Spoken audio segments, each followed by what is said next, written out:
মঞ্চ করছি বা মিউজিক ভিডিও করছি, আছি তো, টুকটাক আছি। কারণ ঝড়ে ঘর ভেঙে গেছে, এজন্য কি গাছতলা থাকতে পারবো না? সেটাও কেড়ে নেবেন? না না না। আসসালামু আলাইকুম প্রিয় দর্শক, আমরা চলে আসলাম সংগ্রাম ভাইয়ের সাথে সাক্ষাৎ করার জন্য। অনেক দূর থেকে আসছি ভাই, কিন্তু আসলে উনি কোথায় যায়, কোথায় কি করে, কোথায় ঘুমায়, কি খায়, সম্পূর্ণ তথ্যই কিন্তু আজকে নিয়ে যাব। তো ভাই আসসালামু আলাইকুম। ওয়ালাইকুম সালাম ওয়া রাহমাতুল্লাহি ওয়া বারাকাতুহু।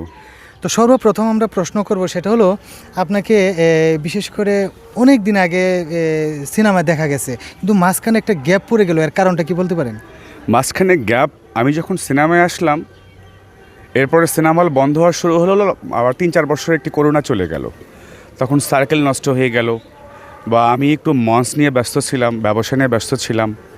আর একটা বিষয়, যদি যে পুকুরে কুমির নামে ওই পুকুরে কেউ গোসল করতে নামে না। আচ্ছা আচ্ছা। তো এখানে হাজার শিল্পীদের মধ্যেও কিছু ব্যাজাত নেমেছিল, যেমন চিত্রনায়িকা শাবানা ম্যাডাম, তাকে মা ডেকে উনি সরে গেছেন, অনেকে সরে গেছেন, এরকম আমাদের ক্ষেত্রেও তাই। আচ্ছা আচ্ছা।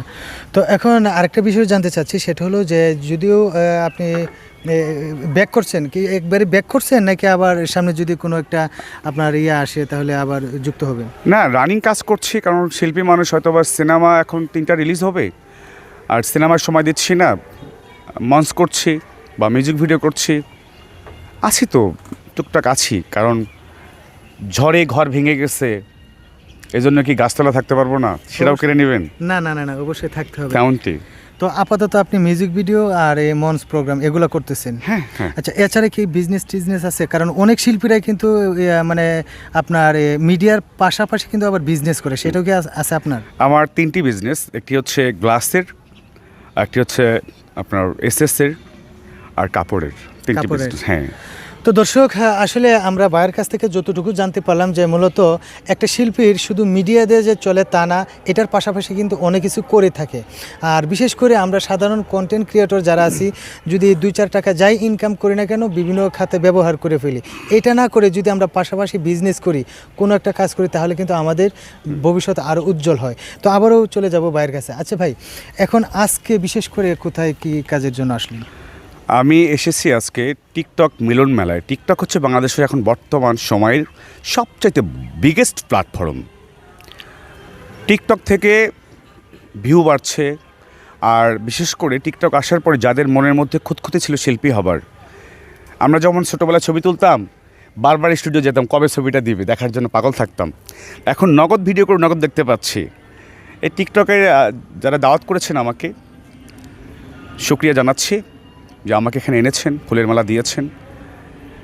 কারণ আমি এটা থেকে অভিভূত, পৃথিবীতে সবচেয়ে ছোটো হচ্ছে সরিষার দানা, তার থেকেও ছোট একটি দানা আছে বটবৃক্ষের দানা, যেটা 12 বছর মাটির নিচে থাকে। 12 বছর থেকে রোদ বৃষ্টি সব সয়ে যায়, কিন্তু ও যখন বেড়ে ওঠে আস্তে আস্তে করে অনেক বড় একটা বট গাছ হয়ে দাঁড়ায়। ঠিক শিল্পী জগৎটাই, ব্যবসাটাও তাই, মানে এটা অনেক কিছু সয়ে যেতে হয়, তারপরে কি বড় হতে হয়। ধন্যবাদ টিকটকার গ্রুপকে, বড় হোক টিকটক প্ল্যাটফর্ম, এবং তারাও আমাকে বড় করছে। এটা হচ্ছে জায়গার নাম মালিকের বাড়ি, লেক ভিউ পার্ক। আচ্ছা আচ্ছা। তো দর্শক, আমি আরেকটা কথা বলতে চাই ফাঁকে, সেটা হলো যে টিকটকে কিন্তু অনেকেই অ্যাভয়েড করে। আসলে অ্যাভয়েড করার কোনো কিছুই নেই। আপনি যদি একটা কন্টেন্ট যেভাবেই বানান না কেন, ঠিক ওই রকমভাবেই যদি আপনার আমি বলছি ওনার উত্তরটা। ছোটোবেলায় শুনেছি শিয়ালের কাছে আঙ্গুর ফল না খাইতে পারলে টক। তো যারা পারে না টিকটকে লিপ দিতে, বা লজ্জা বেশি, বা মনের মধ্যে কোনো বাংলাদেশ প্রেম নাই, সাংস্কৃতিক প্রেম নাই, তারাই এটা অ্যাভয়েড করে চলে। এক কথা বললাম, শিয়ালের কাছে আঙ্গুর ফল টক। তো দর্শক, আসলে কথা সত্য। আরেকটা বিষয় হলো যে টিকটক থেকে কিন্তু যতগুলো বাংলাদেশে ভালো ভালো সেলিব্রিটি দেখতেছেন, প্রত্যেকে কিন্তু টিকটক থেকে আসা। টিকটকে আগে পরিচিত, তারপরে কিন্তু অন্যান্য প্ল্যাটফর্মে তারা পদার্পণ করে। তো আমরা আসলে টিকটকাকে মানে একদমই যে ছোট করে দেখবো তা না, কারণ এটার মধ্যে ইচ্ছা করলে আপনি যদি কোরআন তেলাওয়াত করেন, না নাই আপনি এখানে করতে পারেন, সমস্যা আমি নেই। বলছি রকি ভাই, টিকটক যদি সিনেমায় শাকিব খান, মান্না এবং সালমান ভাই থেকে থাকে, টিকটকের হিরো ছিল অপু এবং মামুন। অপু ভাই এবং প্রিন্স মামুন। টিকটকে আজকে ঘৃণিত শব্দ এইভাবে দেখে, যখন মামুনকে আমি নিজে পছন্দ করতাম, সুইট চেহারা, যখন ওরা নষ্ট হয়ে গেল এই বিভিন্ন সিনকেট বা অপুর সিনকেটগুলো, তখন থেকে টিকটকে মানে ঘৃণা করে। তবে আপনারা যারা রয়েছেন অপু মামুনের মতো আপনারাও বেড়ে ওঠেন, কিন্তু ওদের মতো নষ্ট হয়েন না এভাবে। সম্মান ধরে রাখবেন। যখন 10 জন আপনাকে চিনবে তখন আপনাকে লুকাতে হবে, দেখাতে হবে না। ঠিক একটি মায়ের ইজ্জতের মতো, স্ত্রীর ইজ্জতের মতো এটি। রাইট। তো ভাই যে কথাটা বলছে আসলে মূলত যে একটা প্রবাদ আছে যে courtesy cost nothing but pay সেলট। আপনি আপনার সম্মানটাকে যেভাবে মানে আছে না যে ছোট একটা কৌটার ভিতরে, এটা বিষয়টা আমি উদাহরণটা এরকম দিচ্ছি যে কৌটার ভিতরে আপনি যেরকমভাবে একটা জিনিস রাখেন, ঠিক এরকমই সম্মানটা আপনি আপনার মতো করে রাখলে সারা জীবন সম্মান পাবেন। আর সম্মানটা যদি যে কোনো জায়গায় নষ্ট করে ফেলেন, এটা আপনার ইচ্ছা, নষ্ট করতে পারেন। তো আবারও একটু চলে যাব ভাইয়ের কাছে। তো এখন আপনার দিনকাল কেমন যাচ্ছে মূলত? বৃষ্টি বাদলের মধ্যে যাচ্ছে। তাই মানে প্রোগ্রামের কিরকম, আপনার চাপ কিরকম এখন বর্তমানে? কাবি খুশি কাবি গাম, কখনো খুশি কখনো কান্না, তাই সব কিছু মিলিয়ে। কিছু কিছু জায়গায় গেলে অনেক অনেক অর্গানাইজাররা টাকা মেরে দেয়। প্রোগ্রাম দেখা বিশ্বাস করে মঞ্চে উঠলাম, নেমে দেখে কেউ নেই, দাঁড়িয়ে থাকতে হয়। সব কিছু মিলিয়েই মানে কাউকে আমাদের আসলে বাংলাদেশ সরকারকে বলবো, উনি একজন সেনাবাহিনীর সন্তান, আমি একজন সেনাবাহিনীর সন্তান। আমি ওনাকে তারেক স্যার বলবো না, তারেক ভাইয়া বলবো। ভাইয়া please, I am son of army, are you son of army. আপনার কাছে অনেস্টলি রিকোয়েস্ট, আপনি শিল্পীদের সম্মান ক্ষেত্রে, ক্ষমতার ক্ষেত্রে একটু যারা টাকা মেরে দেয়, যেমন অনেক সময় অডিও বলতে একটি শব্দ আছে মিডিয়াতে, যে একটি মেয়ে যদি এটা না করে তাকে কাজে নেওয়া হয় না, তখন বাঘের জায়গায় ছাগলকে দেয়। কিছু জিনিস আপনি তুলে ধরেন, কিছু জিনিস আপনি হাতের মুঠোয় নেন। কারণ প্রথম এফবিসির জায়গাটা আপনার বাবাই দিয়েছিলেন।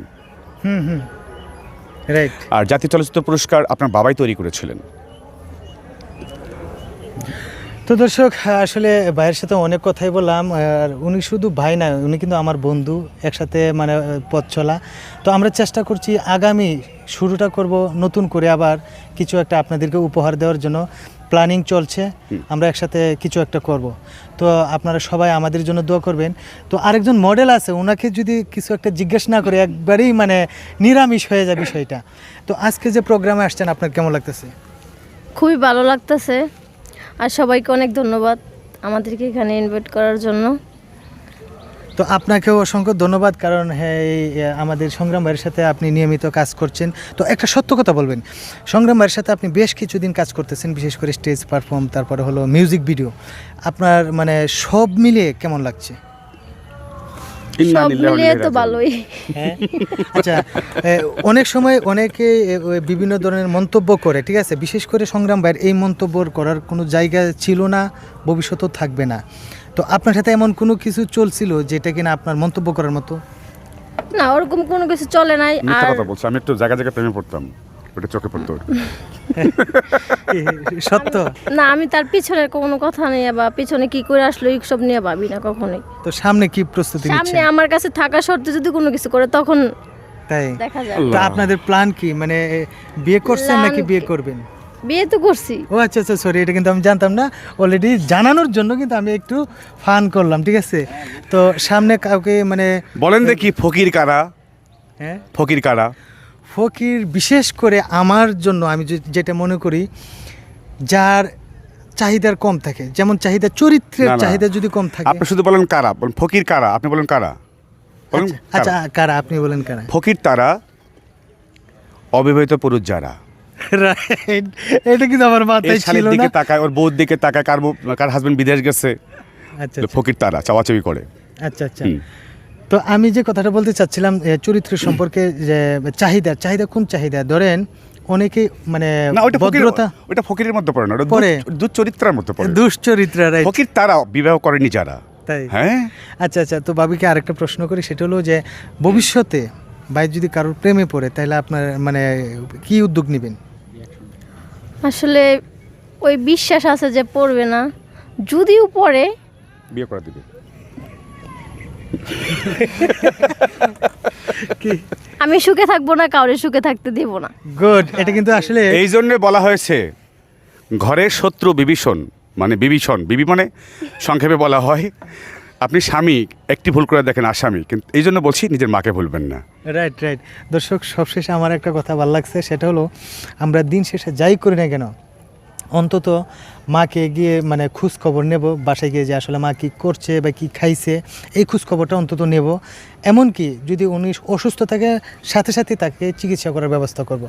দর্শক, কথা আর বাড়াইতে চাচ্ছি না। যদি আমাদের এই কথা আচরণ ভালো লেগে থাকে তাহলে অবশ্যই আমাদের লাইক কমেন্ট পেজটি- করবেন না প্লিজ, লাইক কমেন্ট করবেন না কিন্তু কেউ। বন্ধুর আচরণ এরকমই হয়, তো আপনারা ভেবে নেন। ধন্যবাদ সবাইকে।